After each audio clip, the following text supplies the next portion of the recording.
വിഷു റിലീസുകളിൽ പലരും പ്രതീക്ഷയോടെ കാത്തിരുന്ന ചിത്രമായിരുന്നു പള്ളിച്ചട്ടമ്പി. 2018 അനൗൺസ്മെന്റ് ചെയ്ത ചിത്രം കഴിഞ്ഞ വർഷമാണ് ഷൂട്ടിംഗ് ആരംഭിച്ചത്. വിഷുദിനത്തിൽ തിയേറ്ററിലെത്തിയ ചിത്രത്തിന് പ്രതീക്ഷയ്ക്കൊത്ത് ഉയരാൻ സാധിച്ചിരുന്നില്ല.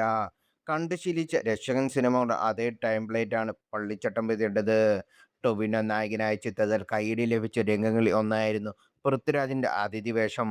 പക്കാ നെഗറ്റീവ് ഷെയ്ഡുള്ള പട്ടേൽ കുഞ്ഞമ്പു നമ്പ്യാർ എന്ന കഥാപാത്രമായിട്ടാണ് പൃഥ്വി വേഷമിട്ടത്. 10 മിനിറ്റ് മാത്രമേ ഉണ്ടായിരുന്നുവെങ്കിലും ഈ അടുത്ത് കണ്ട ഏറ്റവും മികച്ച വില്ലന്മാരിൽ ഒരാളായിരുന്നു പട്ടേൽ കുഞ്ഞമ്പു നമ്പ്യാർ. രണ്ട് ലുക്കിലാണ് പൃഥ്വി പ്രത്യക്ഷപ്പെട്ടത്. ഷർട്ട്ലെസ് ആയിട്ടുള്ള ആദ്യ ലുക്ക് പലരെയും ഞെട്ടിച്ചു. ആടുജീവിതത്തിന് പകരം വെക്കാനാകാത്ത ട്രാൻസ്ഫോർമേഷൻ നടത്തിയ പൃഥ്വിരാജ് തൻ്റെ മസിൽ ബോഡി വീണ്ടെടുത്തുകൊണ്ടായിരുന്നു പള്ളിച്ചട്ടമ്പിയിലെത്തിയത്. നന്മ തൊട്ട് തീണ്ടാത്ത അതികായൻ എന്ന വിശേഷണം കൃത്യമായും ചേരുന്ന ലുക്കിൻ്റെ എല്ലാ പോസിറ്റീവും ഇല്ലാതാക്കിക്കൊണ്ടായിരുന്നു രണ്ടാമത്തെ ലുക്ക്. പ്രായമായ താടി വളർത്തിയ രൂപത്തിലായിരുന്നു കുഞ്ഞമ്പു നമ്പ്യാർ വീണ്ടും പ്രത്യക്ഷപ്പെട്ടത്. പൃഥ്വിക്ക് ഒട്ടും ചേരാത്ത വിഗും താടിയുമായിരുന്നു ഈ സീനിൽ. അതുവരെ ഉണ്ടായിരുന്ന എല്ലാ ഇംപ്രഷനുകളും ഇല്ലാതാക്കുന്ന തരത്തിലായിപ്പോയി ഈ ലുക്ക്.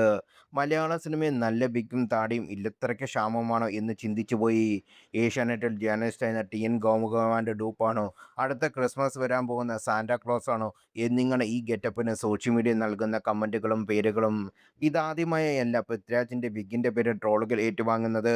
2017 പുറത്തിറങ്ങിയ മൈ സ്റ്റോറിയിൽ പൃഥ്വിരാജിൻ്റെ ഗെറ്റപ്പുകൾ ട്രോളിന് മാത്രം ഇരയായി.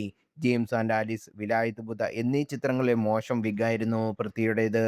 അതിൽ ഏറ്റവും വലിയ ഒടുവിലത്തെ ഉദാഹരണമായി പള്ളിച്ചട്ടമ്പിയിലെ പട്ടേല കുഞ്ഞമ്പു നമ്പ്യാർ മാറി.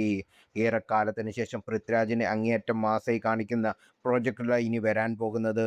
വൈശാഖ് സംവിധാനം ചെയ്യുന്ന ഖലീഫയിലെ അമീർ അലി, രാജമൗലിയിലെ വാരണാസിയിലെ കുംഭ എന്നീ കഥാപാത്രങ്ങൾ പൃഥ്വിയുടെ മാസ് ഓറ എടുത്തു കാണിക്കുമെന്നാണ് എല്ലാവരും കരുതുന്നത്.